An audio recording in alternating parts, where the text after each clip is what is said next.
Welcome to today's deep dive. I mean, we are really getting into some fascinating stuff today. Oh, absolutely. We've got a lot of ground to cover. Yeah, we really do.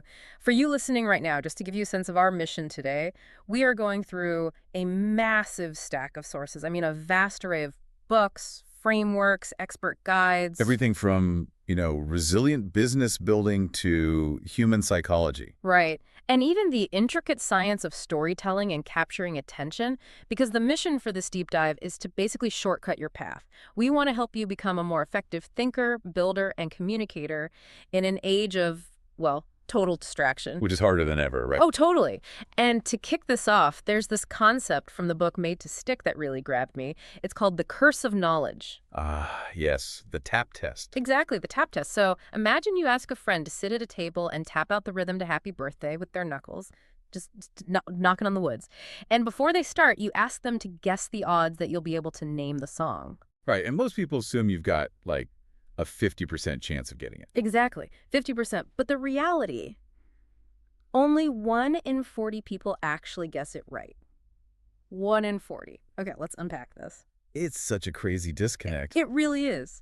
Because to the person tapping, they are hearing the full melody in their head, right? The lyrics, the beat, everything. But to you, sitting across the table, it's just like random, bizarre thumping. It's like you're watching a movie with the volume completely muted, but you alone have the script. Oh, that's a great way to put it. You know why the characters are crying, but to everyone else in the room, it's just random, weird movement. Yeah, and that's the curse of knowledge in a nutshell. Once we know a tune, we literally cannot imagine what it sounds like to not know it. And that ruins our communication. So for this deep dive, we're going to break down how to first build a tune that's actually worth listening to. Right, yeah. Then how to navigate the psychological traps that try to ruin it. And finally, how to make sure others can hear it loud and clear. I love that. So let's dive into part 1, because before you can even communicate an idea or, grow a business, the core foundation has to be solid. We got to move from the theory to the raw mechanics of building something real. Exactly. And that brings us to Charlie Munger. Yes, the Tao of Charlie Munger. Right. So Munger and Warren Buffett, they took $100 in 1965 and turned it into over $2 million by 2015. Which is just, it's an absurd number to even think about. It really is. But the secret wasn't them chasing brilliance or, like, predicting the future perfectly. They simply focused on not making mistakes, avoiding idiocy, basically. Avoiding idiocy. I mean, that sounds too simple, right? It does. But what's fascinating here is how Munger views something like financial leverage. He compares it to driving a car with a dagger on the steering wheel pointed right at your heart. Oh, wow. Okay. So as long as the road is perfectly smooth, You're fine. you're going fast, everything is great. But one pothole. One pothole, one little bump, and you're dead. The margin of error is completely gone. Yeah. And that's the point. You have to prioritize survival over just optimizing for perfect conditions. Right, because conditions are never perfect. And that actually connects perfectly to another source in our stack, the book Rework by Jason Fried and DHH. They talk about finding the epicenter of your product. Right, the epicenter. Yeah, the one thing customers absolutely must have, and you just ignore everything else. It's all about constraints. But I have to push back on this a little bit. Okay, let's hear it. Because don't constraints just mean you lack the resources to do something well? Like, if I don't have enough time or money, my idea is going to suffer, isn't it? Well, you'd think so, but Rework actually argues the exact opposite. Constraints are actually creative fuel. Really? How so? Because if a deadline is real-like, truly real, you don't push the deadline back. You cut features. You have to protect that epicenter. They actually suggest keeping a public not now, probably never list. Oh, a probably never list. Well- I love that. It's just so honest. Right. It protects your focus. Because unlimited resources just lead to indiscipline. You end up building things nobody actually asked for. Yeah, you lose the core of what you were trying to do in the first place. And maintaining that simple core requires, wow, a really uncomfortable level of honesty. Oh, absolutely. Brutal honesty. Which brings us to Ben Horowitz's book, The Hard Thing About Hard Things. There's this amazing anecdote about his brother-in-law, Carthew. Oh, the AT&T lineman. Yeah, so Carthew is out there climbing poles, doing the hard physical labor, and he was complaining about these senior executives who would come down to the field just to, as he put it, blow a little sunshine up my ass. Yeah, it's such a visceral phrase. It really is. But for you listening, the takeaway here is huge. Toxic positivity ruins trust. If things are bad, The people on the ground already know they're bad. Right. They see the reality every day. Exactly. So true leadership means telling people exactly where they stand, even or especially during the hard times. And that perfectly bridges us to the next big hurdle.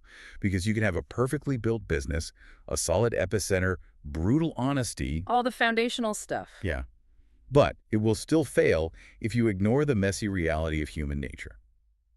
Which brings us to the psychological traps from Andrew Wilkinson's reading list. Right, the internal threats. This stuff is so wild. Let's start with self-justification. We looked at the book, Mistakes Were Made, but Not by Me. Oh, that book is a reality check. Yeah. It explores how our brains basically have this built-in defense mechanism. When we mess up, the brain spins these elaborate fictions to absolve us of any wrongdoing. So we literally rewrite our own memories to protect our egos. Exactly. It's cognitive dissonance. Right. It's why two people could look at the same failed project and both walk away totally convinced it was the other person's fault. Man, that is scary when you think about it. But here's where it gets really interesting. It's not just how we handle mistakes. It's our actual desires, like what we want out of life. Yes, mimetic desire. Right. From Luke Burgess's book, Wanting, which, Peter Thiel popularized, the whole idea is that we don't actually know what we want. We think we do. I think we do. I think I want a specific car or career because it's me. But mimetic desire says, no, our desires are just shaped by what the people around us want. We're just copying them. We are fundamentally imitation machines. We look around, see what our peers value, and then subconsciously adopt those values as our own. Which is just, it's exhausting to even think about. And it naturally leads into the whole status anxiety thing. Yeah, Elaine de Botton's work on this is phenomenal. We have this insatiable, anxiety-inducing quest for status. If our desires are just copied from others, we're stuck on this endless treadmill of comparison. Trying to keep up with people who are also just keeping up with other people. Exactly. And while you're fighting those internal battles, you also have to watch out for the external threats, the darker side of the workplace. Right, the office psychopaths. Yeah, books like Snakes in Suits and In Sheep's Clothing warn us about this. There are manipulative people who hide right behind corporate normalcy. They manage up beautifully, but create total chaos for everyone below them. It's terrifying. Like, you think everyone is operating with the same moral compass, and they're just not. No, they aren't. And if we connect this to the bigger picture, all these psychological traps, self-justification, mimetic desire, dealing with toxic people, they don't just affect your business, they affect your entire life trajectory. How so? Like long term? Yeah, look at Georgie Valiant's Triumphs of Experience. It's based on the Harvard Grant study, which tracked men for like over 70 years. Oh, wow. And what they found is that aging gracefully after 80 is determined way more by the habits you form before 50 than by genetics. Wait, really? More than genetics? Way more. How you manage your internal psychology today, who you let into your life, how you handle stress, it literally defines your distant future. They also found that a stable marriage brings immense contentment after 70. That's incredible. So managing all this messy human nature stuff is literally a life or death, or at least a happiness or misery kind of skill. Exactly. Okay, so let's say we've done the work. We have a solid idea. We've stripped it down to the epicenter. We understand our own psychological landmines. Now, how do we actually get anyone to care? Right. The modern attention economy, it is brutal out there. It gets so brutal. According to our sources, you have exactly 1 second to make someone stop scrolling. 1 second. And then 3 seconds to make them stay. It's biological. The brain consumes so much energy, it's constantly looking for an excuse to tune things out. So if you don't hook them instantly, you're just background noise. So how do we beat that? Well, the sources talk about the 6CS framework. That's from Made to Stick, SUCCESS. Right. Simple, unexpected, concrete, credible, emotional story. Yeah. And the example they use is Southwest Airlines. They didn't just say, we're an airline. Their core was incredibly concrete. The low-fare airline. Yeah, and that simplicity becomes a filter for everything. If an idea doesn't make them the low-fare airline, they just don't do it. But to actually grab someone's attention initially, you need more than just a simple core. You need a hook. Right. And Pat Flynn has this HOKS formula, HOKS. Headline clarity, open a curiosity gap, offer contrast, kickstart emotion, and show, don't just tell. The curiosity gap is the really critical piece there. From a neuroscience perspective, the brain absolutely hates incomplete information. It's like an itch you can't scratch. Exactly. When you open a curiosity gap, it triggers dopamine.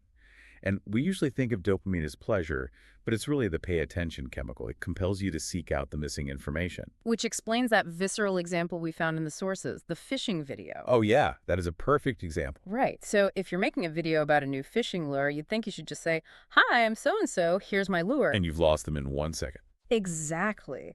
Instead, this video starts with a chef's knife slamming down onto a cutting board and violently chopping a rubber worm in half. It's so unexpected. Right. You're scrolling, and suddenly, bam, you're watching someone chop up a rubber worm. Your brain goes, wait, what is happening? Why are we doing this? The gap is open, the dopamine hits, and you literally can't look away until you get the context. And that's just the first hook. Jerry Enns has this 4 hooks framework for audio that layers on top of this. You need the title, the description, the first minute, and the first question. So it's not just one hook and you're done. No, not at all. Every single step must entice the listener just one step further down the rabbit hole. A title's only job is to get them to read the description. The description's job is to get them to press play, and so on. Right, it's a chain reaction. But a hook only gets them to stop. It's basically just a promise. A story is what builds the trust and actually keeps them engaged. Exactly. And podcasting and audio storytelling have some amazing tricks for this, like the power of the pause. Oh, I love this one. Yeah, radio DJs are terrified of dead air. They want to fill every second. But a strategic pause, it creates physical tension. Oh, The brain realizes the pattern broke and forces the listener to lean in. Yes. And then when you have them leaning in, you use the theater of the mind, which is basically you give them a sensory detail, a specific sound, a smell, the way something looks. Because that bypasses the logical brain. Right. It goes straight to the amygdala. You aren't just giving them information anymore. You're making them experience it. Which brings us to the most extreme example of personal story and vulnerability from our sources. Oh, man. The vasectomy story. The vasectomy story. This podcaster wanted to build radical trust with his audience. He needed the procedure, but he didn't want to pay for it, so he convinced his doctor to let him record the entire surgery for his show in exchange for doing it for free. Which is just wildly vulnerable. Beyond vulnerable. He brought the mic into the room. You could hear the snipping. He described the burning smell of the cauterization. I know, it's intense. But it worked because he signaled absolute radical trust. He proved his authenticity. He definitely showed, didn't just tell. And that plays into the actual scripting, too. The OBS-BOT guide we looked at emphasizes writing for the ear, not the eye. Because writing for the eye sounds like you're reading a term paper. Exactly. Nobody speaks in long, perfectly structured paragraphs. You have to use short sentences, contractions. You even put bracketed stage directions in your script, like pause for 3 seconds or say this with excitement. So what does this all mean? Like, for you listening, if you aren't a podcaster or a YouTuber, how do you apply this? Well, it's universal. Whether you're pitching a client, writing an email, or leading a team meeting, the mechanics are the same. You need good pacing around 110 to 170 words per minute. Okay, that's good to know. You need clear structure, intro, segments, transitions, call to action. And most importantly, you have to eliminate the drunk Uncle Ned rambling. Haha, right. No going off on 20-minute tangents. Right. Every word has to serve the epicenter of your idea. That makes total sense. So let's wrap up this journey we've been on. We started with building bulletproof ideas through subtraction and brutal honesty, avoiding the idiocy. Right. The Munger approach. Then we waded through the psychological pitfalls, our own self-justification, mimetic desire, and the workplace psychopaths trying to derail us. The internal and external threats. Exactly.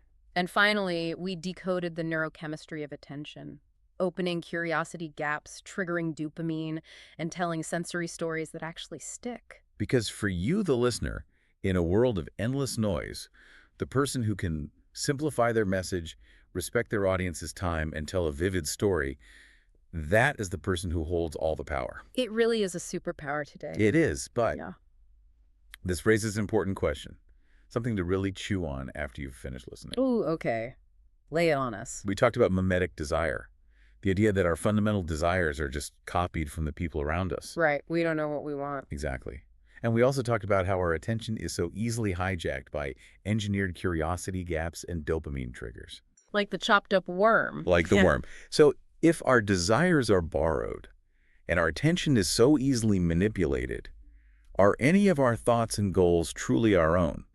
Or are we just characters living out a script written by whoever has the best hooks? Wow. That is, yeah, that's going to keep me up tonight. Definitely something for you all to think about. Mhm. Thanks for joining us on this deep dive, and we'll catch you next time.